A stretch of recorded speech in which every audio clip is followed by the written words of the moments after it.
good governance, good corporate governance. Jadi kalau di pemerintahan itu dikenal dengan istilah good governance, tapi kalau di sektor private dikenal dengan istilah good corporate governance. Kita akan melihat di pagi ini latar belakangnya, pengertian dan konsep, prinsip-prinsip, infrastruktur, dan faktor yang mempengaruhi. Nanti saya juga akan kirim bagaimana Kementerian Keuangan mengevaluasi penerapan good corporate governance pada 5 BUMN Kementerian Keuangan, yaitu PT SMI, PT PII, PT Geodipa, LPI, dan PT SMF. Apa yang dimaksud dengan good corporate governance ini menjadi pembahasan yang ramai ya, yang lumayan riuh di kalangan akademisi. Ini sudah berkembang lama di negara-negara barat, di Western companies. Mereka memerlukan good corporate governance karena latar belakangnya adalah karena ada perbedaan gap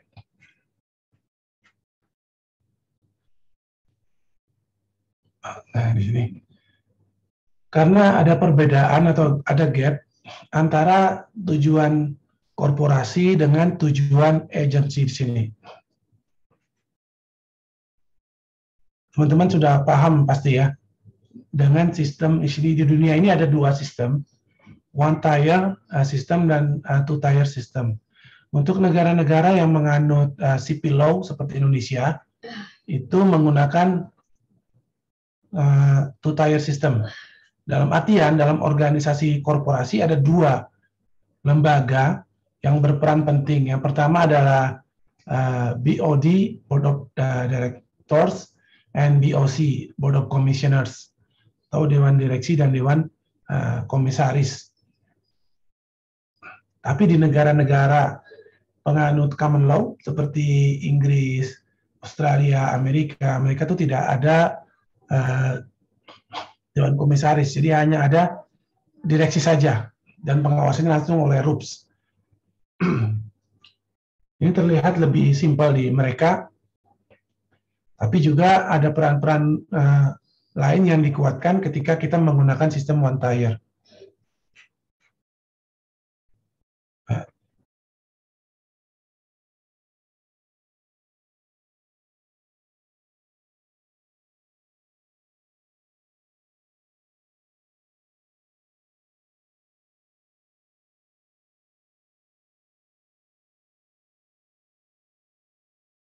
Begini nasib kalau mengajar di rumah nih, diganggu sama bocah. Tadi sampai di mana ya? One tier dan two tier system ya. Nah, sebelum saya masuk lebih jauh nih, saya ingin mereview teman-teman nih. Dari tadi saya ngoceh terus sendirian ya.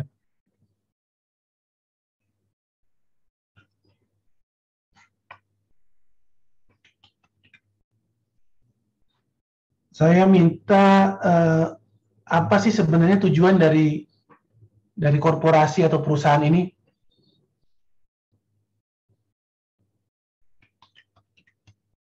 Ada yang mau volunteer? Izin Pak. Ya, siapa tuh? Sebut nama dulu. Matt ini singkatan dari apa nih, Matt? Bukan Matt, Pak. Hah? Bukan Matt, tapi Ahmad. Oh, Ahmad itu kenapa Matt tuh? Karena diambil akhirannya saja. Nanti kalau kamu kuliah di luar negeri jangan seperti itu nulisnya ya. Kira Matt Kusman ini kamu suka ngamuk lagi dikira nanti. Oke, silakan, Usman. Ya Pak, jadi tujuan korporasi adalah yang pertama mencari keuntungan. Oke, because you said the first, so there will be the second ya.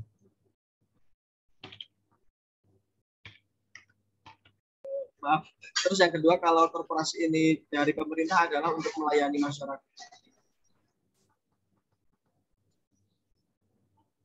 Ada yang setuju atau membantah pendapatnya Usman? Tadi ada dua ya. Yang pertama mencari keuntungan, yang kedua melayani, kalau pemerintah melayani masyarakat. Apakah seperti itu? Sebelum saya ngomong yang lain dulu nih, jadi saya tinggal merangkum aja. Itulah enaknya dosen. Walaupun kadang-kadang mungkin saya belum tahu juga gitu kan. Saya tinggal merangkum pendapat teman-teman semua. Ini yang nggak pakai kamera pokoknya yang saya tunjuk ya. Iqbal.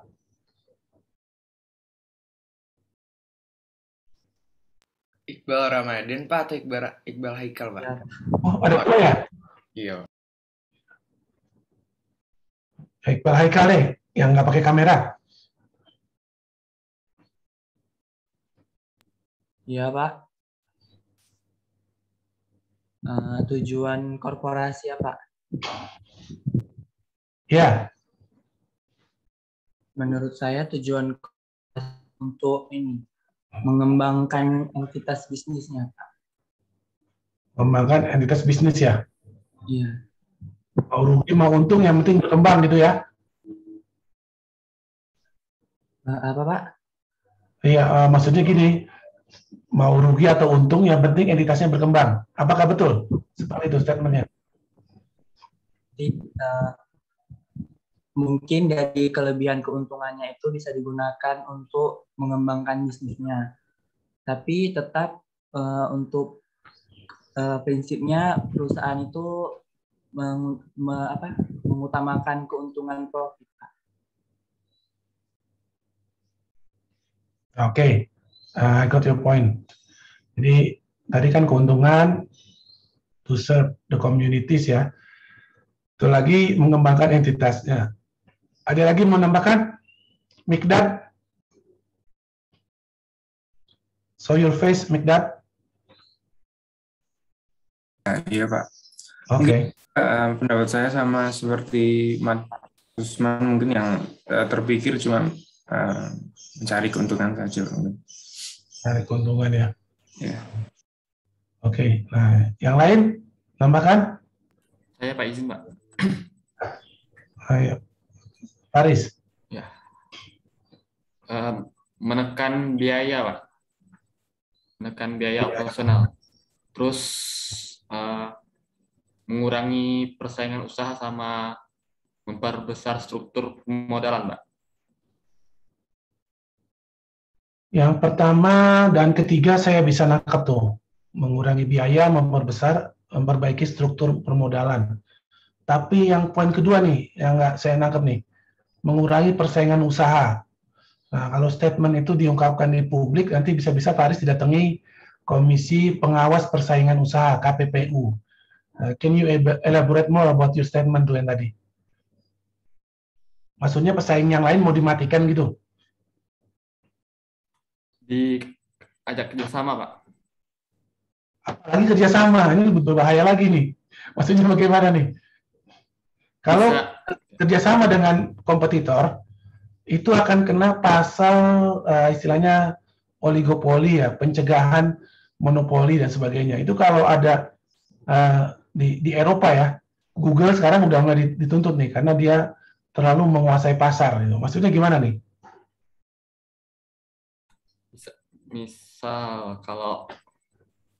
Misal BUMN Pak ya, misal PT KAI sama PT apa satunya lagi ini tentang kereta api itu kan hampir sama ya, hampir sama terkait tentang kereta api ya Pak.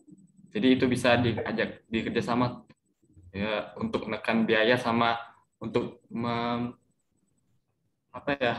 mengefektivitaskan permodalan, terus membagi lapangan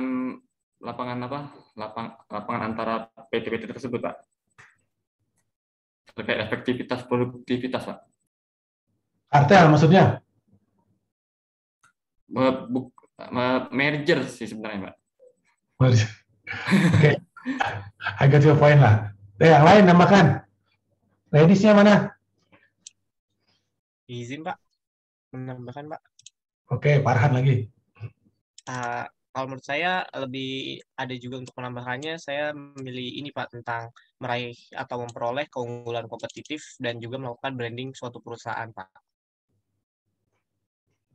Capai keunggulan kompetitif ya. Iya Pak, keunggulan kompetitif. Dan tadi branding ya. Iya Pak. Dan kalau gitu goal akhirnya adalah penguasaan pasar ya. Iya betul Pak. Jadi kalau misalkan brandingnya dia semakin maju, contohnya kayak Grab atau Gojek, jadi mereka kayak melakukan penguasaan pasar dan perusahaannya jadi kayak oligopoli Pak. Yang lain? Oke, dicatat tuh beberapa poin ya. Pak, saya Pak izin berpendapat. Silakan, Nika. Mungkin sama seperti yang lain ya. Yang paling utama yaitu untuk memperoleh keuntungan ataupun laba, tapi di sisi lain juga untuk memberikan pelayanan dan memberikan produk untuk pemenuhan kebutuhan kita, Pak. Itu sih, Pak. Jadi dua sisi ya, internalnya mencari keuntungan, eksternalnya adalah memenuhi kebutuhan masyarakat. Satu lagi deh, yang perempuan. Ladies. Izin, Pak. Siapa nih? Hovifah, silakan. Mungkin dari saya, tujuan korporasi itu untuk menciptakan nilai atau value creation dari usaha korporasi. Value creation dari usaha korporasi. Ya, coba dijelaskan gimana nih? Contohnya dari sumber daya gitu. Kalau misal perusahaan atau hulu atau hilir itu menebang pohon itu untuk dibuat kertas begitu Pak. Jadi menciptakan nilai dari perusahaan itu, mengembangkan nilainya. Oke, terima kasih. Masukannya udah banyak ya. Jawabannya nggak ada yang salah, semuanya betul ya. Semuanya betul, dan dari poin-poin yang disampaikan teman-teman itu mencari keuntungan, efisiensi biaya produksi, melayani masyarakat, meningkatkan value creation, itu memang akan menguntungkan perusahaan dari sektor perusahaan ya. Tapi semuanya itu kalau di ujung-ujungkan ya, ditarik semua garis dari semua poin yang teman-teman buat tadi, itu bisa kita asumsikan bahwa ketika perusahaan untung, siapa yang paling untung berikutnya? Milik perusahaan itu. Pemiliknya. Jadi poinnya di situ ya. Pemiliknya. Jadi kalau bahasa kulonnya itu maximize shareholder value. Tujuan dari perusahaan adalah maximize shareholder value.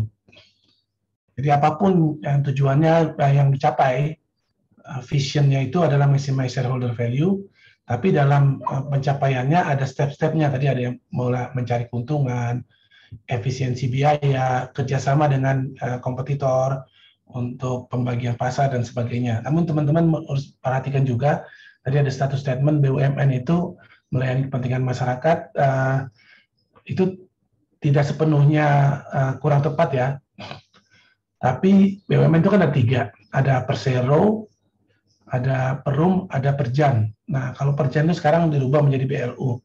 Statement itu cocok untuk yang bentuknya Perjan atau badan layanan umum.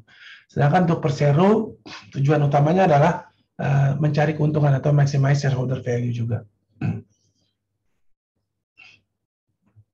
Nah, namun demikian, ada perbedaan nih antara tujuan dari korporasi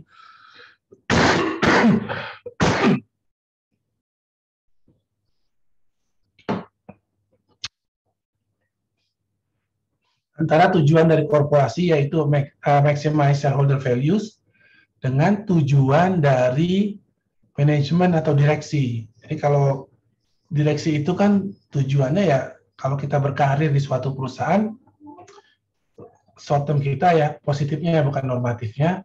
Positifnya adalah kita ingin mendapatkan kompensasi atau gaji yang besar sepadan dengan effort kita, sepadan dengan skill dan kompetensi kita, dan juga tidak kalah dengan kompensasi yang diberikan oleh perusahaan-perusahaan lain dalam industri yang sama kepada orang yang memiliki skill yang level kompetensinya sama dengan kita.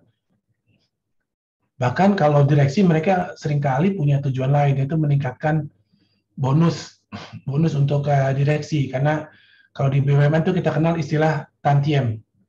Tantiem itu bisa 10 kali dari gaji.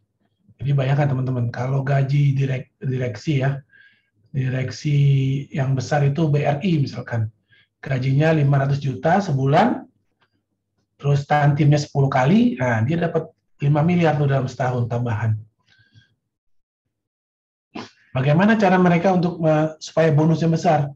Mereka akan berusaha agar tampilan perusahaan itu untuk jangka pendek, jadi selama jabatan mereka terlihat bagus gitu. Jadi di sini seringkali ya tujuan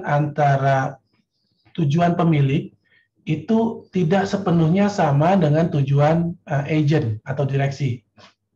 Nah, perbedaan tujuan atau orientasi antara keduanya itu disebut dengan agency problem. Kalau panjangnya principal agency problem. Nah, di situ dengan adanya misorientasi oleh direksi, pemilik ini perlu menyusun atau memastikan bahwa perusahaan yang dia miliki, yang dikelola oleh direksi tadi, mempunyai sistem yang bagus yang dapat memastikan bahwa direksi itu ketika bekerja, mereka itu betul-betul untuk kepentingan pemilik, bukan untuk kepentingan pribadi dia sebagai direksi. Sebagai contoh begini, Edo nih, Edo misalkan dia menjadi direksi sebuah BUMN. Dia saat ini punya dana dari punya dana ya dari hasil akumulasi labanya bertahun-tahun sekitar 1 triliun lah. Ada 2 opsi yang bisa dilakukan oleh Edo dengan uang 1 triliun ini. 1 triliun ini udah hasil dari ekuitas plus leverage pinjaman dari bank.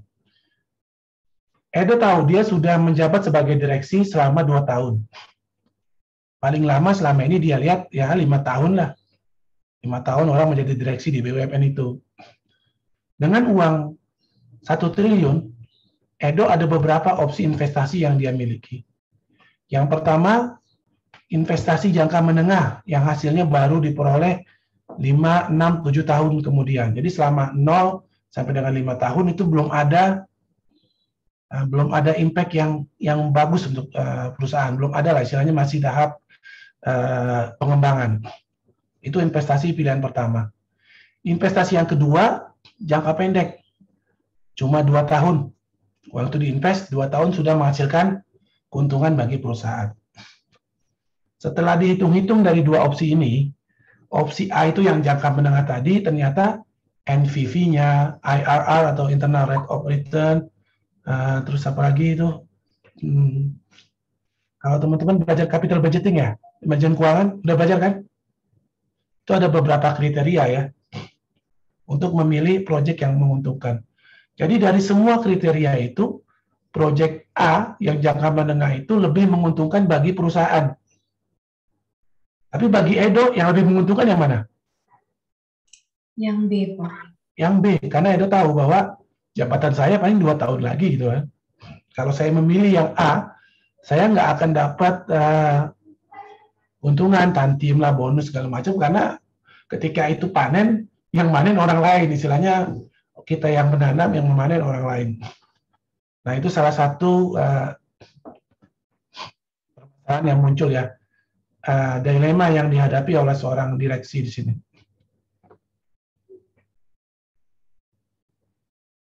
Untuk mencegah jangan sampai direksi ini memilih sesuatu opsi yang lebih menguntungkan dia, sebenarnya perusahaan juga untung, tapi untungnya akan lebih besar kalau dia perusahaan memilih opsi A.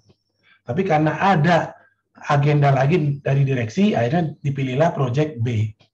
Nah, GCG ini, Good Corporate Governance, itu memastikan bahwa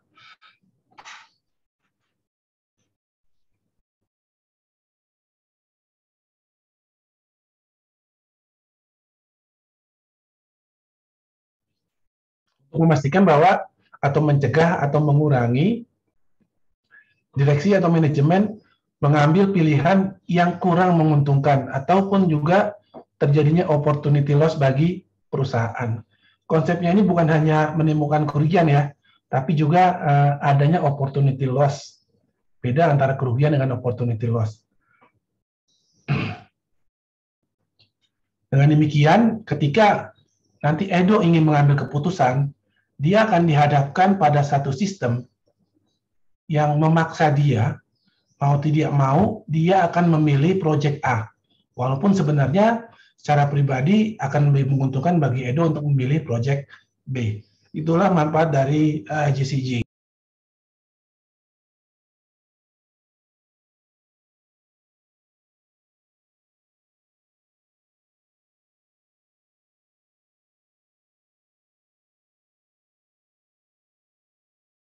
Ini mohon maaf, saya masih pemulihan nih, kemarin 2 hari yang lalu kena asam lambung.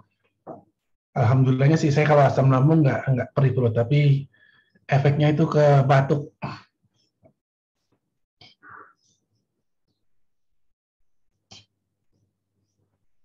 Nah, ini sudah kita bahas ya, jadi ada agency teori, ada conflict of interest antara kepentingan perusahaan dengan kepentingan individu para penyelenggara perusahaan, operator, mulai dari direksi level yang tertinggi sampai dengan level yang paling rendah, worker ya, atau laborer. Sampai di sini ada pertanyaan? At least di sini kita paham peran dari GCG. Dengan adanya sistem yang baik, orang-orang di dalamnya itu akan dipaksa untuk bertindak baik. Kalau teman-teman lihat ya, kalau di Batam itu ada orang-orang Singapura dengan orang-orang Indonesia. Jadi orang-orang Indonesia yang di Batamnya itu tidak disiplin, buang sampah sembarangan, meludah.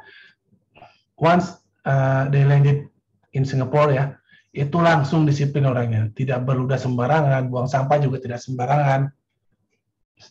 Sementara orang-orang Singapura yang puluhan tahun mereka di sana, berbulan-bulan itu kan, ketika tiba di Batam, tiba-tiba mereka merasa bebas gitu. Nah, ini menunjukkan bahwa ada sistem yang running well di Singapura dan belum jalan di Batam, di negara kita. Itu mirip-mirip dengan peran GCG. Jadi memastikan bahwa ketika ada konflik kepentingan, orang-orang yang menjalankan perusahaan itu akan memilih kepentingan perusahaan, bukan kepentingan atau agenda individualnya.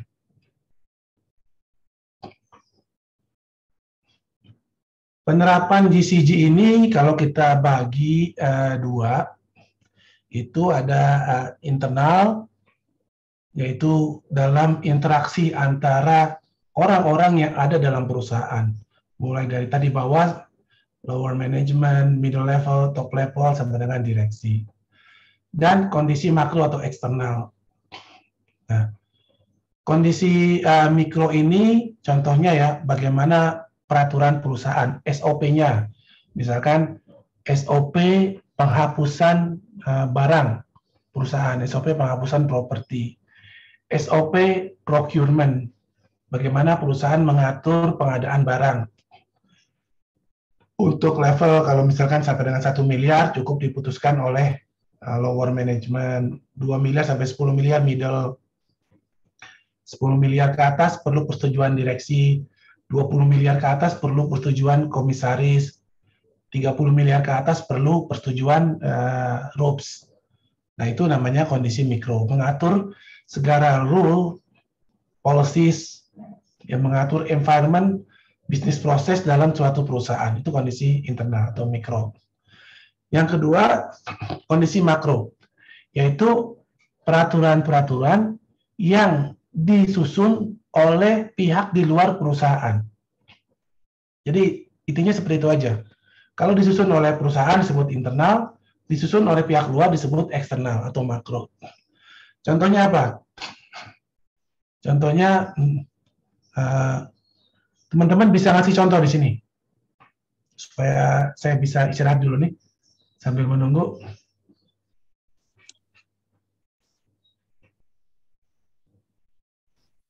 Undang-undang Cipta Kerja, Pak. Undang-undang, tadi siapa tuh? Nika, oke. Nika atau Naik panggilannya nih? Nika, Pak. Nika, oke. Izin, Pak. Ya. Seperti peraturan terkait dengan emisi gas buangan suatu perusahaan atau korporasi. Emisi gas buangan, ya oke, masuk itu. Jadi ini ada dua klaster nih. Nika, undang-undang perburuhan ya. labor. Kalau Devi, undang-undang terkait dengan environment. Oke, ada lagi contoh yang lain. Tenaga kerja sudah, environment sudah. Ada satu nih yang belum disebutkan, padahal ini paling besar nih. Musuhnya perusahaan itu siapa sih? Yang paling dibenci oleh orang-orang perusahaan? Izin Pak. Siapa? Silakan, Fahran. Ya, mungkin undang-undang tentang perpajakan Pak, perpajakan badan usaha Pak. Nah, absolutely correct. Nah itu, orang-orang pajak itu musuhnya orang-orang perusahaan. Musuh quotes, on quotes ya. Jadi, coba bisa dielaborasi bagaimana orang-orang korporasi itu memandang peraturan perpajakan, Farhan. Menurut pendapat kamu gimana? Baik Pak, menurut pendapat saya karena dalam korporasi itu kan dia biasanya melakukan keuntungan atau membuat produknya itu kan banyak Pak. Jadi tingkat pajak yang mereka harus bayar pun juga banyak. Dan di mana kalau misalkan mereka untungnya semakin banyak pun mereka sangat kayak harus bayar pajaknya semakin tinggi gitu. Misalkan mereka untungnya dapat 100 miliar, maka mereka harus bayarnya tuh semakin tinggi lagi. Dan begitu seterusnya. Jadi kayak mereka benar-benar mencoba untuk melakukan bagaimana sih cara biar mereka bayar pajaknya dikit, tapi mereka tetap untung gitu. Di keuntungan yang maksimal. Seperti itu, Pak. Mungkin menurut saya. Ya, itu menarik tuh memang Farhan yang kamu sampaikan betul. Bagaimana caranya untungnya besar, bayar pajaknya dikit? Bisa nggak seperti itu? Bisa, tanpa melanggar peraturan perpajakan? Bisa Pak, dengan apa dibanyakin ininya Pak, di liabilitiesnya Pak. Jadi kalau misalkan kita utangnya banyak, otomatis dari keuntungan labanya itu dihitungnya nanti di laporan keuangan itu akan menurun Pak. Jadi kita untungnya tetap banyak tapi liabilitiesnya ada dia dipindahkan ke liabilities ataupun dipindahkan ke investasi Pak. Biasanya kayak gitu Pak kalau dari perusahaan. Yang disampaikan Farhan itu kalau di istilah finance dikenal dengan istilah tax shield ya. Coba kalau teman-teman menghitung weighted average cost of capital, itu kan kalau semakin banyak utangnya, dia akan semakin untung tuh. Cost of capitalnya dia akan semakin rendah, sehingga returnnya makin tinggi bagi perusahaan. Karena dia beban utang itu menjadi pengurang pajak ya. Ada hal lain, bagaimana cara mencapai keuntungan besar, tapi pajaknya kecil. Ini yang menjadi isu nih, di level kalau kita sempat dilempar waktu itu isu oleh Menteri Keuangan, oleh Ditjen Pajak, gitu kan. Ada yang pernah dengar transfer pricing?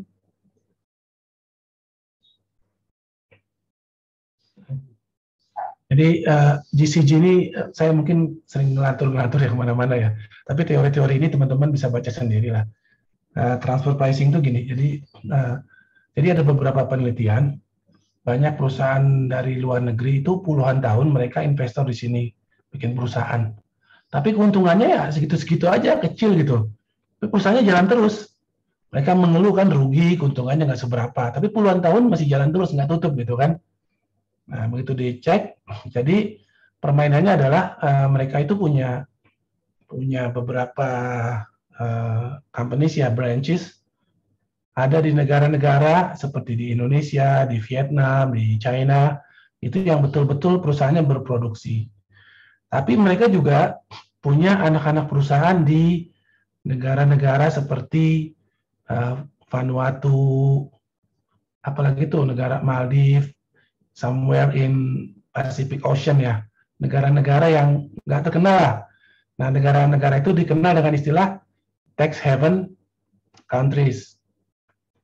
Nah, caranya mereka adalah mereka berproduksi di perusahaan-perusahaan yang ada di negara Indonesia, Vietnam gitu kan. Tapi mereka itu antar perusahaannya itu melakukan transaksi dengan perusahaan-perusahaan dia sendiri yang terafiliasi yang berada di negara-negara tax haven countries tadi.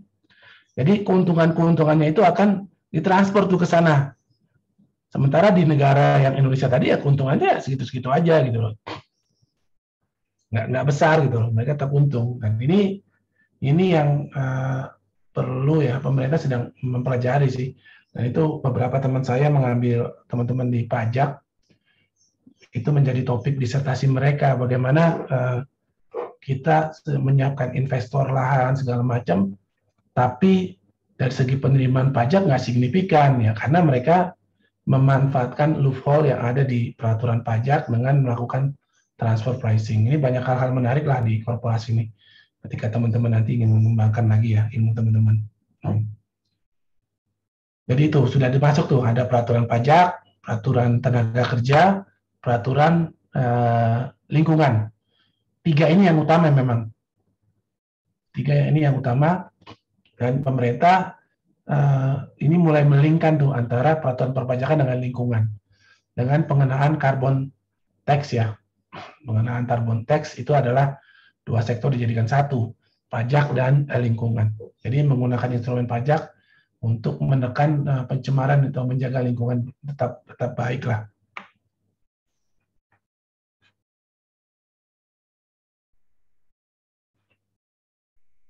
Oke.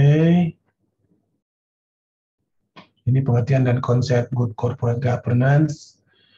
Teman-teman bisa pelajari lebih detail ya. Ini ada peraturan di Kementerian BUMN ke 117 tahun 2002 pasal 1.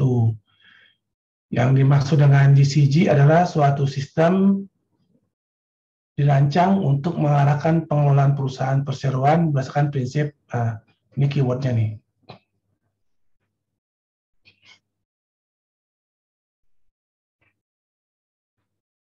transparansi, mandirian,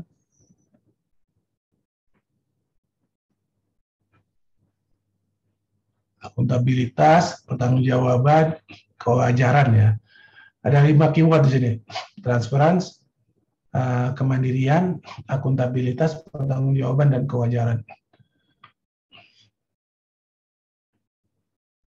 Ini untuk kemandirian ini kan terjemahan dari independence. Cuma saya agak ragu nih, kenapa? Apakah proper ya kita menerjemahkan independence ini dengan mandiri? Beda loh antara independence dengan mandiri ya. Kalau independence itu artinya ketika kita mengambil kesimpulan atau mengambil keputusan itu tidak dipengaruhi oleh pihak-pihak lain. Kalau mandiri itu kita self-sufficient, jadi berusaha memenuhi kebutuhan kita dari usaha kita sendiri. Independence itu bagus, tapi kalau mandiri itu ya kalau perusahaan, sekarang ini perusahaan malah lebih sering untuk outsourcing. Karena lebih menguntungkan apabila perusahaan outsourcing dibandingkan dia mandiri, semua kebutuhannya dipenuhi oleh tenaga kerjanya sendiri. Berikutnya di peraturan lain juga dinyatakan bahwa corporate governance adalah proses dan struktur yang digunakan oleh organ. Jadi keyword lagi adalah oleh organ. Tujuannya mewujudkan, nah ini yang tadi sudah kita bahas ya, mewujudkan shareholder value dalam jangka panjang dengan tetap memperhatikan kepentingan stakeholders lainnya. Apa beda antara shareholder dengan stakeholder?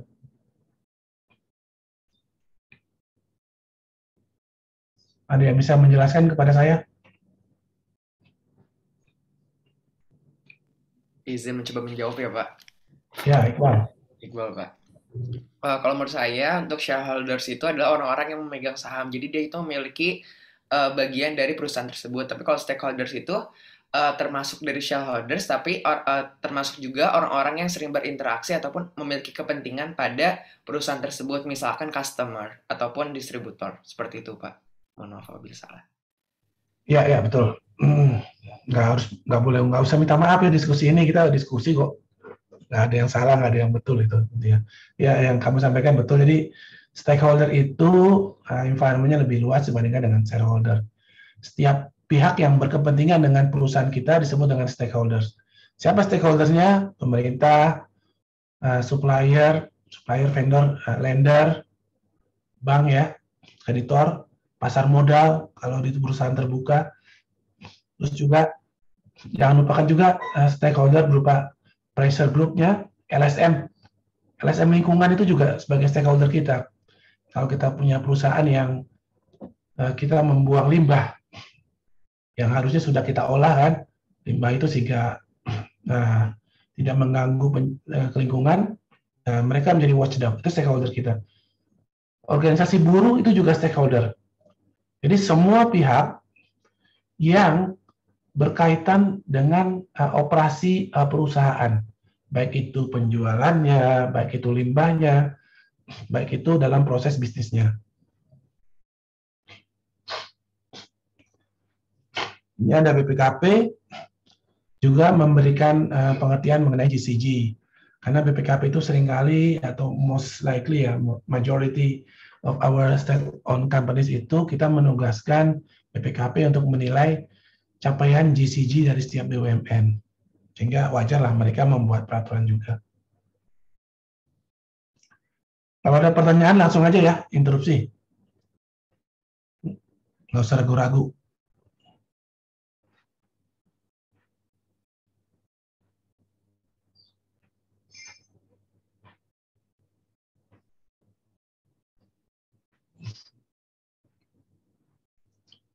Ini dasar hukum, teman-teman bisa pelajari. Ini nggak harus dihafal ya, dibaca key point-nya aja. Peraturan-peraturan ini akan selalu berubah ya. Setiap berapa tahun direview apabila ada perkembangan zaman atau ada tuntutan dari internal perusahaan yang mengharuskan perubahan, ya kita rubah. Ini ruang lingkup dari Good Corporate Governance. Tadi ya, ada 5 prinsip, yaitu transparansi, accountability, responsibility, independence, sama fairness.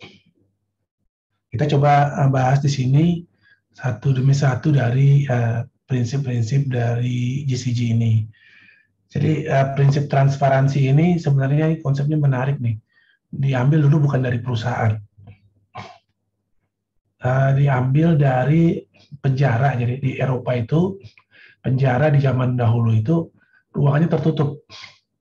Sekarang kan terbuka tuh. Terbuka, depannya ada, makanya disebut behind bar. Sekarang terbuka. Jadi dulu tuh penjara tertutup dan seringkali para napi ini ribut, mereka narkoba, mereka penganiayaan antar mereka, ada bullying. Nah, bagaimana caranya supaya napi ini lebih taat pada peraturan ya? Akhirnya dibuat transparan, dibuat berupa lebih transparan lah, tembok-temboknya dikurangi seminimal mungkin. Dan juga dibuat peraturan stick and carrot. Kalau orang melanggar, dia dipukul, maksudnya diberikan tambahan hukuman. Kalau dia patuh, diberikan carrot, reward berupa pemotongan masa tahanan. Dan ternyata orang-orang yang ditempatkan pada penjara yang lebih transparan, mereka itu lebih comply terhadap peraturan dibandingkan dengan para narapidana yang ditempatkan di tempat yang tertutup. Nah, oleh karena itu, prinsip ini disebut dengan transparansi, jadi semua itu bisa terlihat dan diterapkan di perusahaan. Perusahaan itu prinsipnya adalah fully transparan kepada owner ya, kepada RUPS, kepada komisaris. Tapi kalau kepada pihak luar, itu transparannya ya nggak harus 100% transparan. Ada beberapa rahasia perusahaan itu ya kita simpan, nggak harus semuanya kita serahkan kepada mereka, kita buka data kita. Kalau kepada orang pajak ya terkait peraturan pajak aja, nggak usah diminta. Intinya adalah ketika teman-teman nanti bekerja di korporasi atau di birokrasi, berikan data kepada auditor ataupun fiskus ya, data yang mereka minta, jangan berikan data yang tidak mereka minta. Nanti malah bisa backfire buat kita sendiri. Terus yang berikutnya adalah accountability. Accountability ini ada 2 pihak, yaitu accountant dan accountant. Accountant itu memberikan kewenangan kepada accountant dan accounting memberikan laporan pertanggungjawaban kepada accountor. Ini kaitannya erat dengan responsibility yang di bawahnya. Konsep yang berikutnya adalah independence, dalam artian masing-masing pihak yang ada di kanan, RUPS, komisaris, direksi, mereka itu bertindak independen.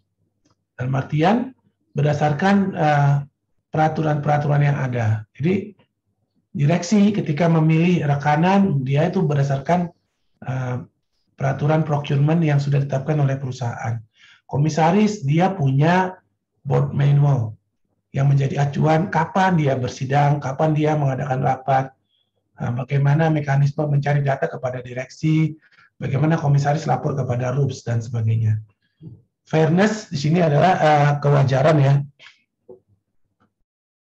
Kewajaran terkait tadi, kalau kita kembalikan tadi yang Edo tadi, ketika Edo mengambil keputusan untuk investasi, akhirnya dia memilih yang terbaik buat korporasi, yaitu investasi jangka panjang 5 tahun.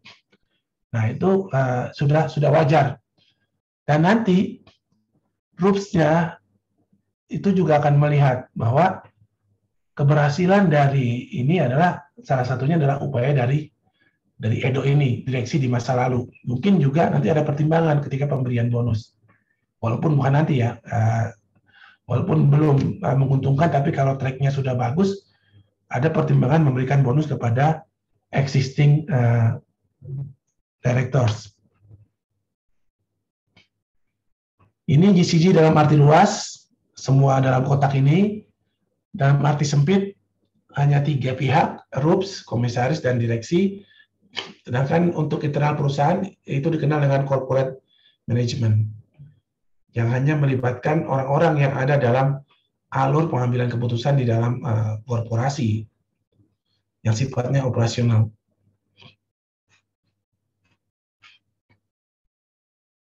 Ada pertanyaan?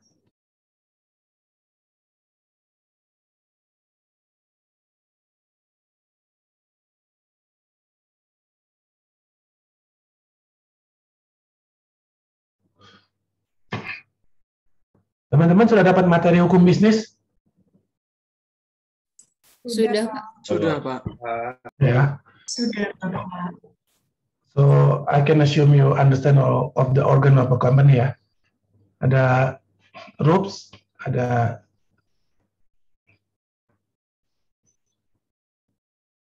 komisaris, ada direksi.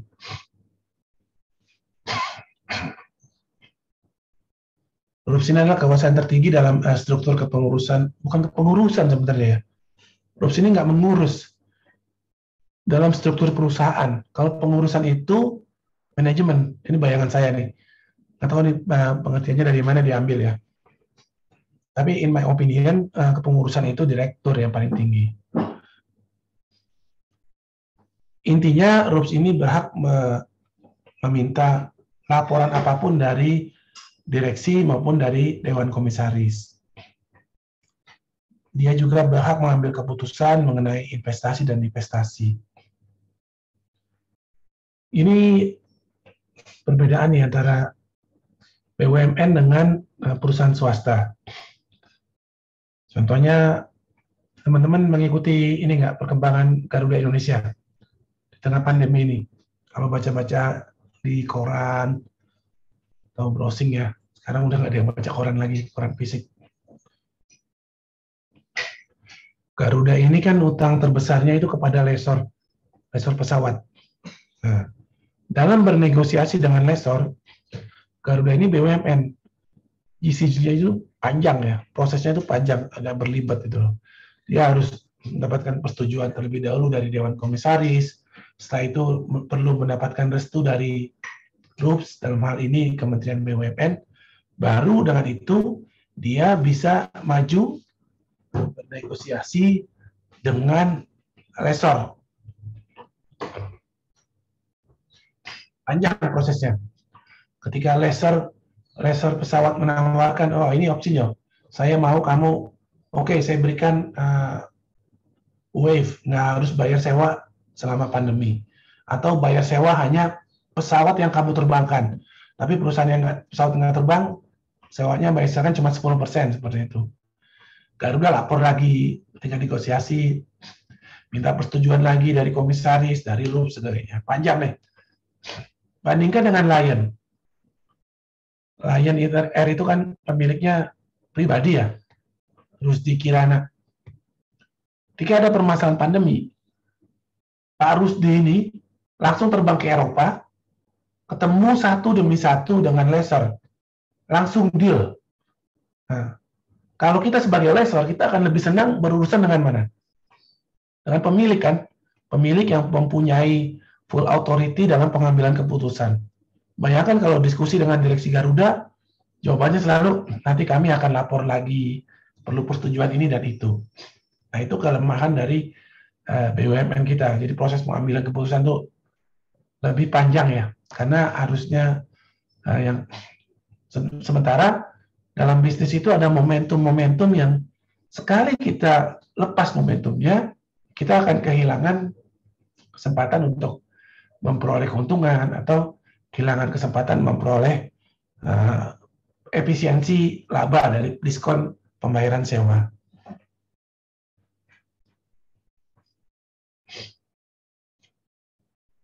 Berikutnya ini Dewan Komisaris, dia itu perannya sebagai wakil pemegang saham. Kalau RUPS itu rapatnya paling minimal setahun sekali ya, maksimal 2 atau 3 lah, jarang banget yang ada RUPS setiap bulan. Nggak ada mungkin.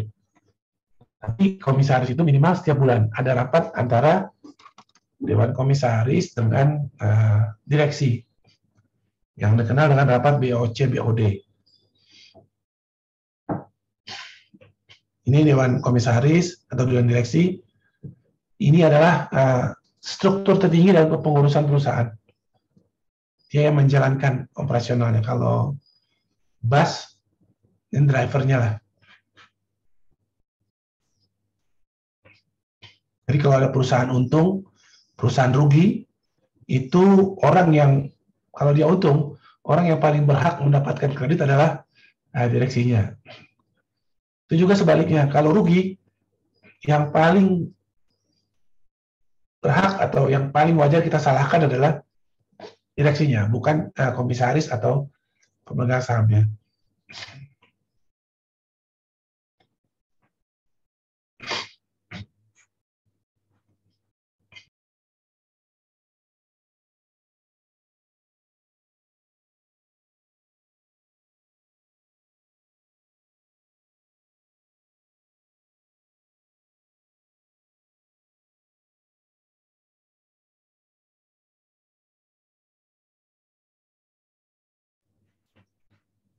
Di sini ada triangle yang menggambarkan 3 hal, structure dari governance di suatu korporasi, BOC, BOD, dan RUPS di sebelah kiri.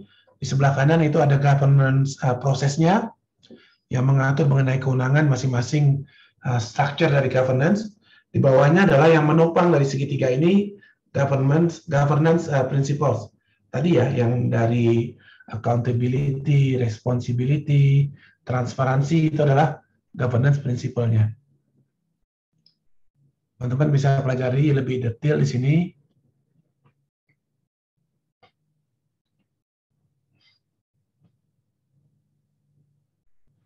Ini proses governance.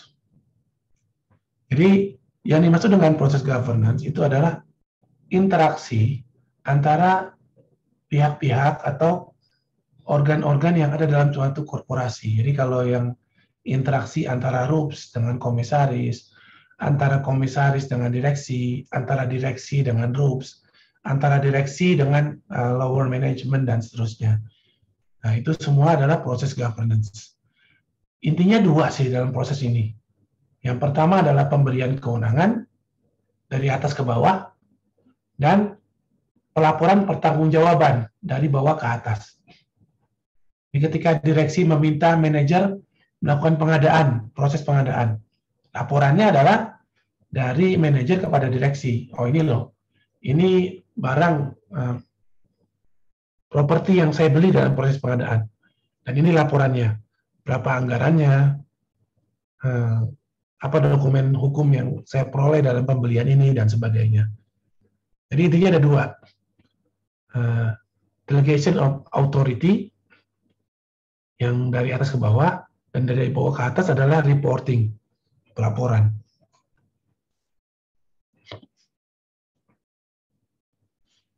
Ini termasuk juga di level manajemen ya, yang tadi yang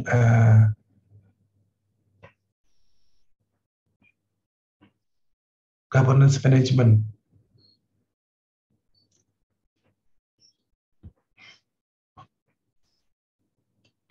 Ini prinsip-prinsip dari good corporate governance menurut OECD. Nah ini teman-teman lihat ada 4 tuh. Apa yang dihilangkan di sini?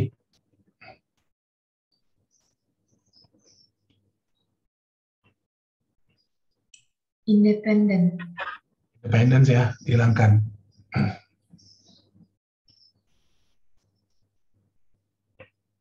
Di fairness, stakeholder menjamin perlindungan terhadap perbuatan fraud, self-dealing dan penyimpangan oleh organ dalam. Transparansi terkait dengan bagaimana perusahaan membuka informasi. Informasi ini harus dibuka sesuai tepat waktu, akurat, dan berkualitas. Ada accountability antara pihak-pihak accountant dan accounting. Ada responsibility, tanggung jawab sebagai anggota masyarakat untuk mematuhi hukum dan nilai-nilai dalam masyarakat.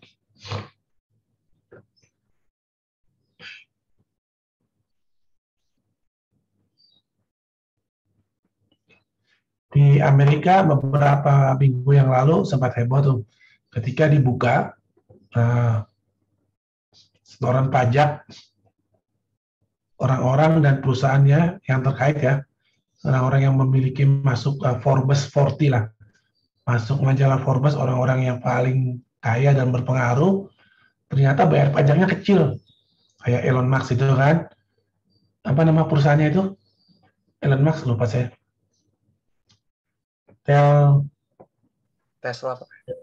Tesla ya. Saya suka mix up dengan Telstra, communication company di Australia. Tesla itu. Nah, pajaknya kecil itu kan. Tadi yang saya disampaikan oleh siapa tadi itu. Nah, bisa saja dia melakukan investasi yang di awalnya itu besar-besaran, sehingga pajaknya itu kecil.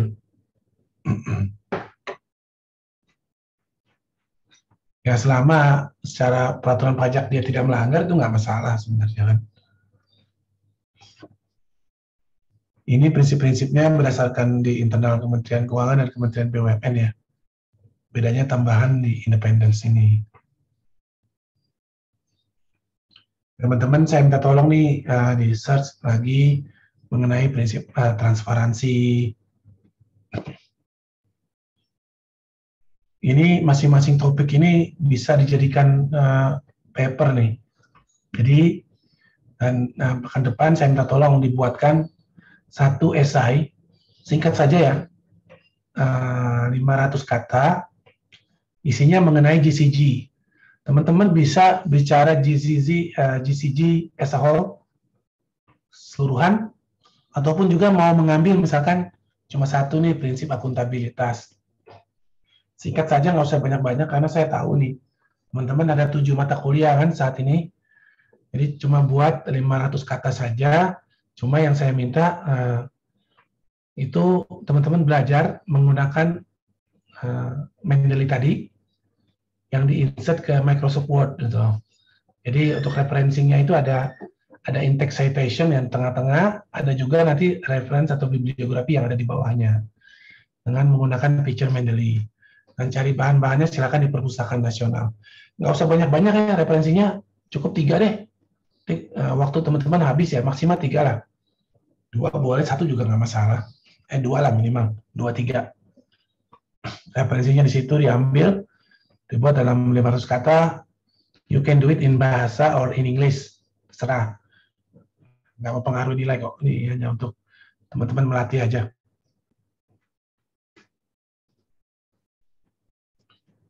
Terusnya prinsip responsibilities, tanggung jawab di sini.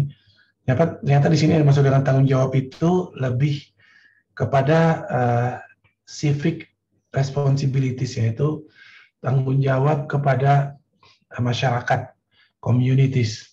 Jangan sampai perusahaan yang kita bangun ini mencemari lingkungan seperti itu. Kalau teman-teman ada yang dari Pekalongan di sini?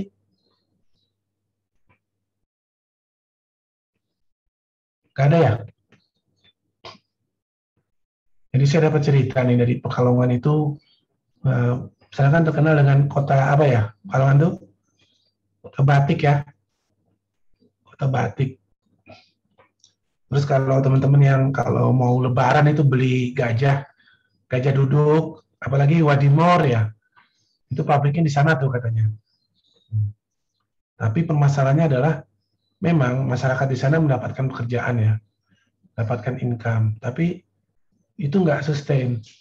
Dalam artian perusahaan-perusahaan itu membuang limbahnya ke sungai. Jadi tolong dicek nih kalau yang ke Pekalongan nanti dicek sungainya betul nggak cerita. Saya juga belum memastikan.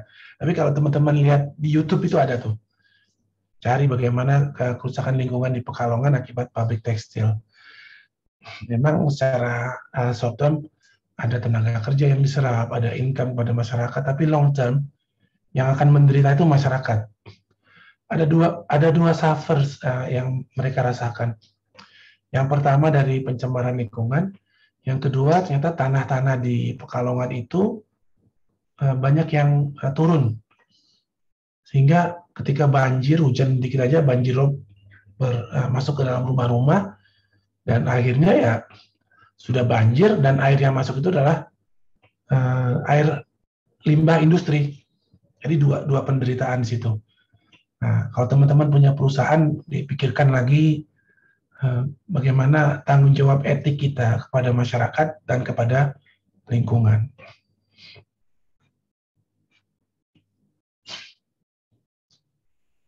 Ini prinsip independen.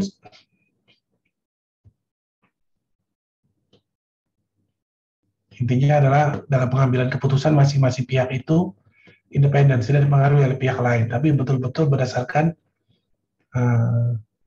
peraturan, berdasarkan tadi prinsip-prinsip yang lainnya.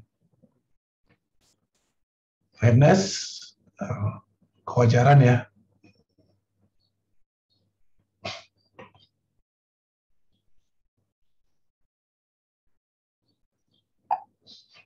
Namun perlu diingat, kelima prinsip ini adalah sesuatu yang sifatnya subjektif ya. It is fair for someone, but it could be unfair for others.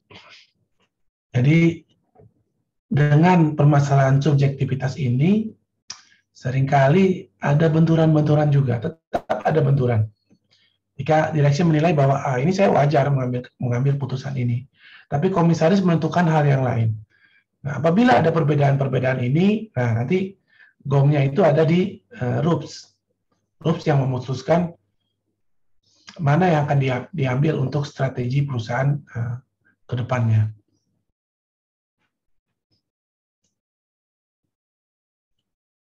Ini infrastruktur di GCG.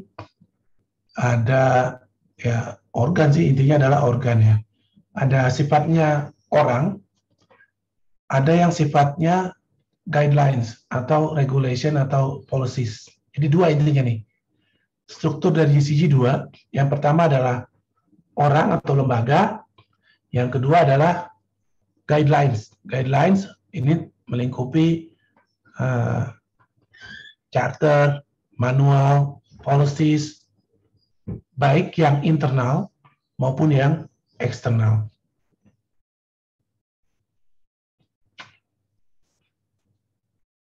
Ini teman-teman nanti bisa pelajari lagi lebih detail dalam suatu perusahaan itu di Indonesia ya. Umumnya kalau perusahaan lumayan besar itu ada organ di bawah komisaris, itu ada komite audit. Kalau dia lebih besar lagi ada komite manajemen risiko. Semakin besar perusahaan lagi, ada lagi tambahan yang namanya komite remunerasi. Itu juga ada internal auditor. Di bawah direktur itu ada, direktur utama ada corporate secretary dan internal auditor. Seringkali juga di bawah direktur utama, tadi kalau di bawah dewan komisaris ada komite manajemen risiko, Tapi di bawah direktur utama ada manajer risiko yang bertugas mengukur risiko perusahaan secara keseluruhan dan langsung bertanggung jawab kepada direktur utama. Itu semua tergantung kebutuhan perusahaan. Jadi kalau perusahaan kecil ya buat apa sih banyak-banyak bikin komite ini, komite itu, atau keuntungan perusahaan juga nggak signifikan. Ini guidelines. Guidelines tadi yang sudah saya sampaikan ya, bentuknya semua, baik yang internal maupun yang eksternal. Tapi di sini kayaknya dicontohkan yang internal aja nih. Ada board manual, ada audit committee charter, ada SPA charter. Intinya dari semua guidelines ini adalah mengatur bagaimana organ-organ tersebut bekerja, apa saja kewenangannya, bagaimana tanggung jawabnya, proses mekanisme pelaporannya, dan bagaimana pengendalian dan hubungan antar organ tersebut. Itu dilihat dari kewenangan masing-masing.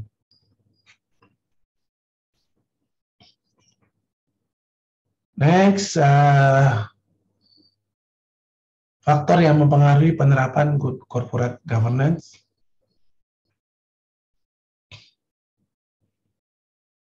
Ini bisa dibagi dua.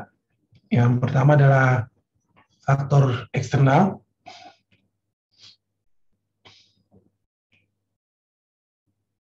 Yang kedua adalah faktor internal. Faktor eksternal ini tadi ya sebenarnya hampir sama sih dengan yang tadi yang makro dan mikro ya. Yang eksternal tadi regulasi, depolitisasi perusahaan dan mendorong agar lebih independen, perbaikan good public governance secara simultan, dan pelaksanaan privatisasi perusahaan secara fair, transparan, dan akuntabel. Sedangkan secara internal itu harus ada komitmen kuat dari seluruh organ perusahaan, restrukturasi internal dengan pembenahan budaya kerja dan perbaikan regulasi, panutan dan teladan dari top manajemen, efektivitas sistem pengendalian internal, dan implementasi secara simultan dan konsisten.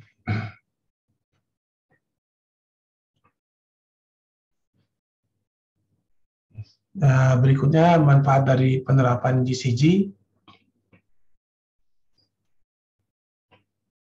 Ini yang pertama adalah pengelolaan sumber daya, yang kedua image perusahaan di luar, yang ketiga adalah meningkatkan confidence dari investor, yang keempat memudahkan akses terhadap investasi domestik. Ini 3 dan 4 ini sama sebenarnya nih. Ketika kita yakin ya kita berhasil convince investor, ya otomatis akses kita terhadap investasi baik domestik maupun foreign investor itu juga akan meningkat.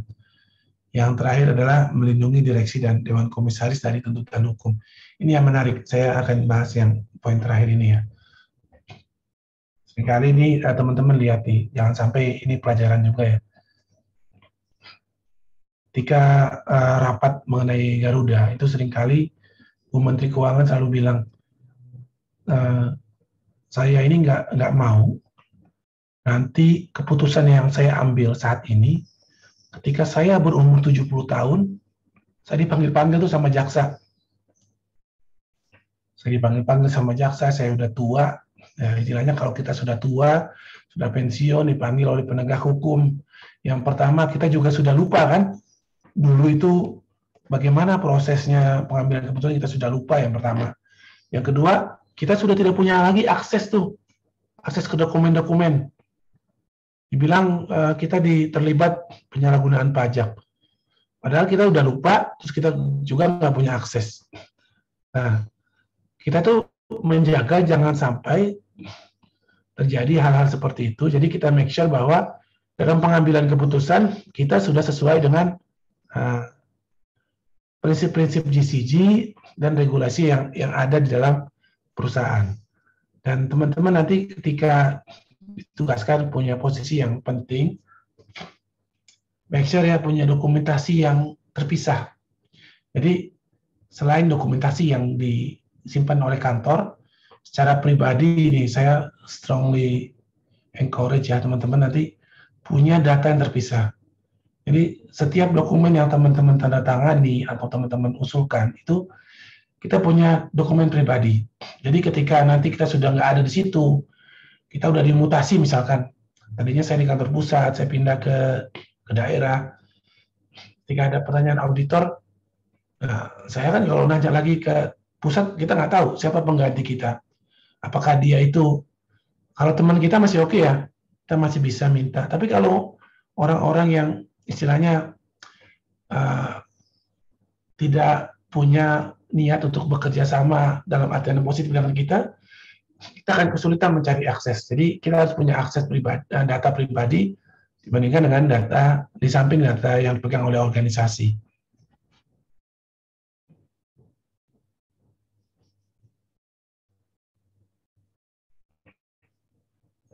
Nah, apa sih outcome dari penerapan GCG ini? Tadi kembali lagi yang di awal tadi yang sudah saya tanyakan ke teman-teman. Tujuan organisasi itu apa? Nah, ini muncul semua di sini nih yang tadi teman-teman sampaikan. Ada yang bilang memotong biaya ya, ada efisien. Ada yang tadi menyampaikan meningkatkan return ya, meningkatkan value organisasi juga ada. Pertumbuhan yang terus-menerus sustain, ini juga ada. Jadi dalam jangka pendek dan jangka panjang, perusahaan itu akan menikmati at least 5 hal ini. Efisiensi, competitiveness, sustainable growth, high return, dan optimum value creation.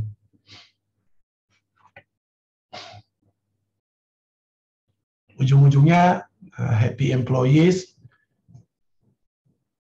Ini kayaknya utopia ya. Utopia banget itu. Happy employees, happy management, happy owner, happy community itu.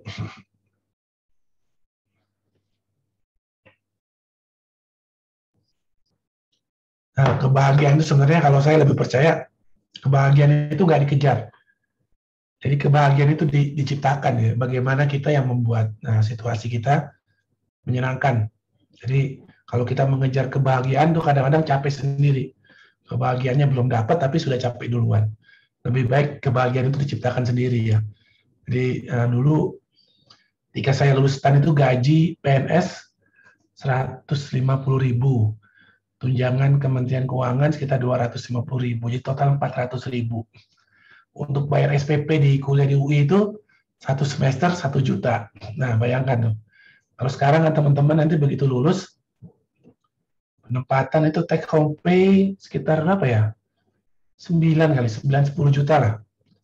Sudah jauh dibandingkan zaman saya dulu.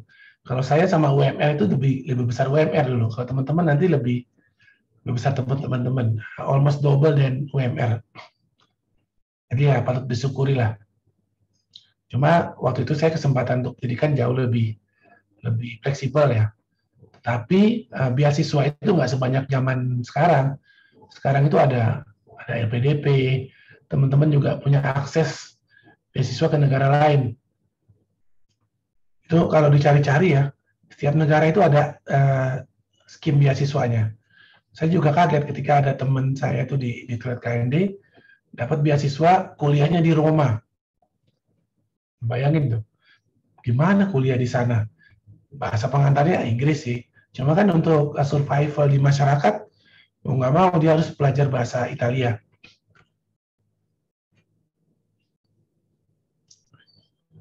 Next, berikutnya ini pola pengembangan dan implementasi GCG di BUMN dan anak BUMN ya. Ini ada sosialisasi, ada evaluasi, workshop.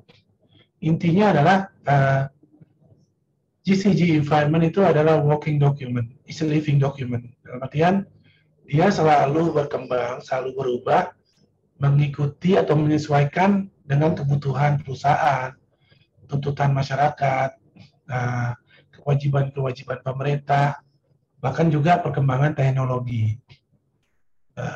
Sekarang tuh nggak kebayang adanya work from home, flexible working space, cuman ya masing-masing ada kelebihan dan kelemahannya. Jadi GCG ini selalu berubah, bukanlah sesuatu yang statis ya. Begitu juga dengan interpretasinya, itu nanti disesuaikan dengan kondisi perusahaan dan perkembangan zaman.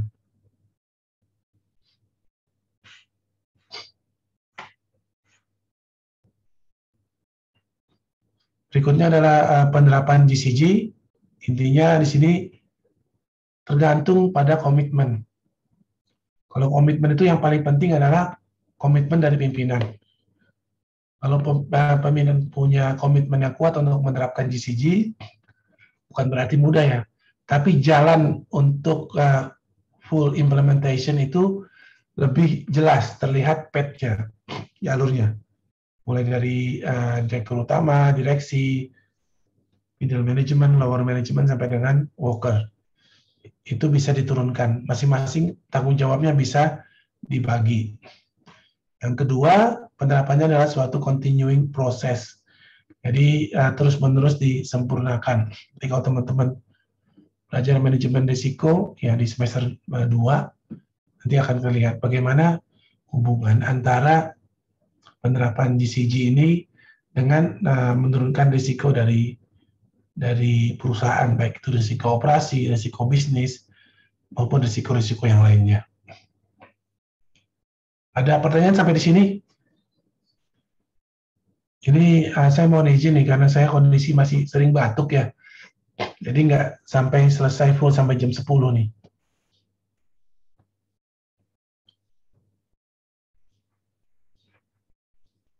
Dan kebetulan juga saya ada penugasan untuk ikut rapat. Kalau ikut rapat saya banyakkan diamnya. Karena rapatnya terkait dengan aspek hukum ya, dengan Kementerian Hukum dan HAM. Sebelum saya akhiri, ada pertanyaan teman-teman? Anything? Mengenai penugasan, untuk pekan depan juga boleh, atau ada hal lain? Izin bertanya, Bapak. Silakan, Devi. Berkaitan dengan prinsip GCG OECD version, itu prinsip independen tidak ada, sedangkan prinsip GCG yang digunakan Indonesia itu ada. Hal yang mendasari atau menjadi pertimbangan bahwa di Indonesia sehingga dianggap dirasa perlu untuk menambahkan prinsip independen itu sendiri, bagaimana ya Pak? Nah, itu sebenarnya perlu dilakukan itu lagi, riset lebih mendalam nih. Pertanyaan kamu nih dalam, tapi jawabannya harus dilakukan penelitian lagi mengenai bagaimana dulu filosofi penyusunan peraturannya tadi itu ya. Tapi saya bisa menggambarkan situasinya ya.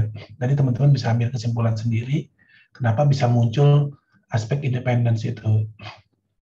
Ketika peraturan itu disusun, kondisi saat itu adalah yang latar belakangnya direksi, komisaris itu seringkali zaman dulu ya di Orde Baru, mereka itu dipengaruhi atau sebenarnya mereka minta dipengaruhi juga, dipengaruhi oleh pihak-pihak yang tidak berkepentingan untuk kemajuan perusahaan. Dalam artian ada aspek politis, ada aspek penggunaan anggaran. Jadi kalau zaman dulu itu BUMN itu ada dua pembinanya, pembina teknis dan pembina istilahnya apa ya, organisatoris. Pembina teknis itu gini, jadi kalau BUMN di bidang perhubungan, misalkan tadi contohnya KAI ya, KAI, ada Garuda, ada Pelni, ada ASDP, mereka itu pembina teknisnya adalah Kementerian Perhubungan. Nah, di zaman dahulu itu seringkali ada intervensi dari Kementerian Teknis kepada BUMN. Intervensi-intervensi ini seringkali hanya menguntungkan mereka, dalam artian Kementerian Teknis itu. Saya ambil contoh kasus ya, ini baru nih.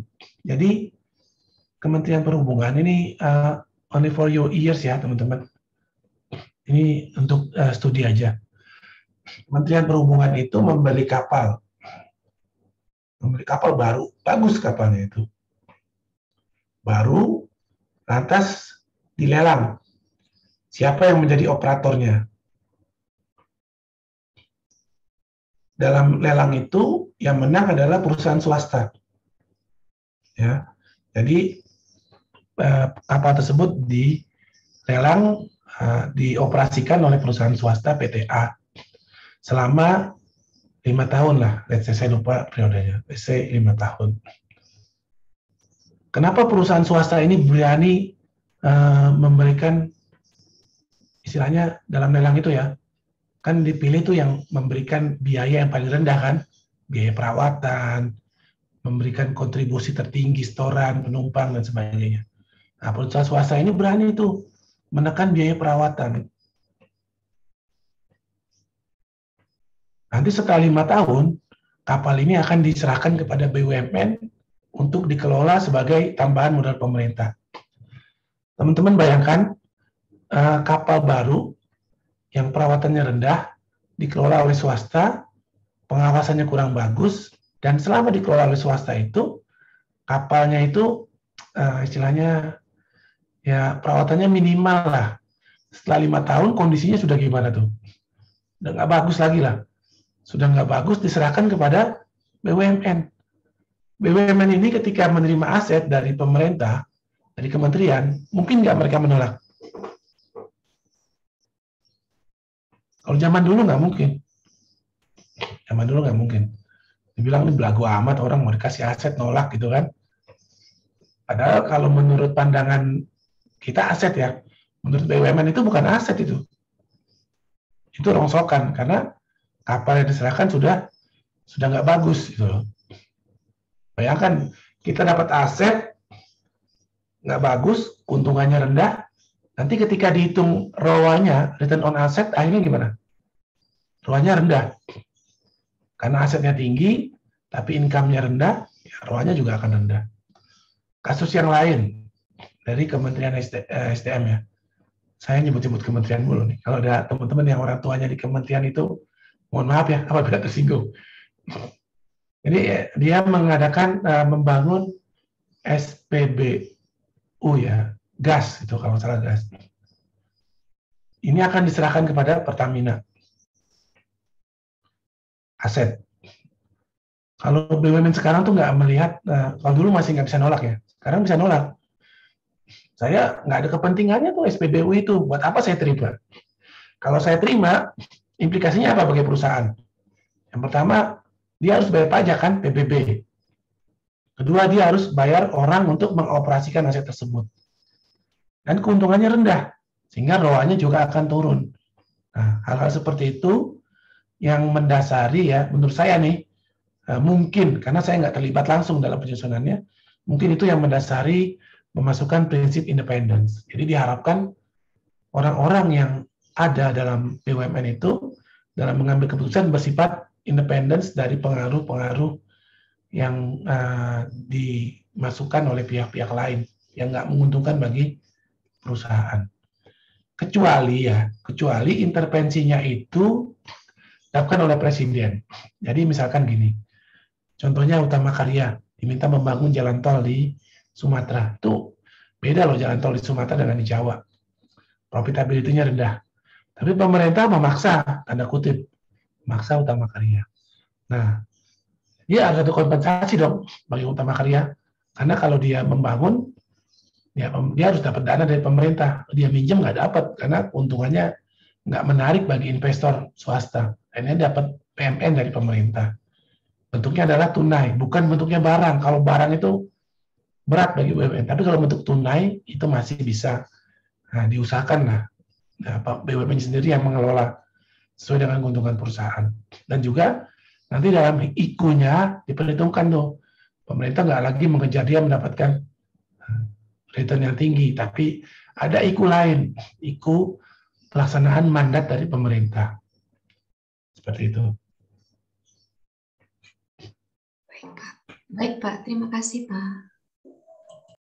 Sama teman-teman, mohon izin saya akhiri earlier than it should be ya, should be at 10 AM, but still 9:30, and we have to finish this class. Terima kasih, saya mohon maaf apabila ada kekurangan. Sampai jumpa pekan depan untuk penugasan. Nanti apabila ada hal yang kurang jelas bisa dikomunikasikan di grup. Selamat pagi, selamat melanjutkan aktivitas teman-teman. Wassalamualaikum warahmatullahi wabarakatuh. Waalaikumsalam warahmatullahi wabarakatuh. Terima kasih Terima banyak. kasih banyak, Pak. Terima kasih, Pak. Selamat pagi. Terima kasih, Pak.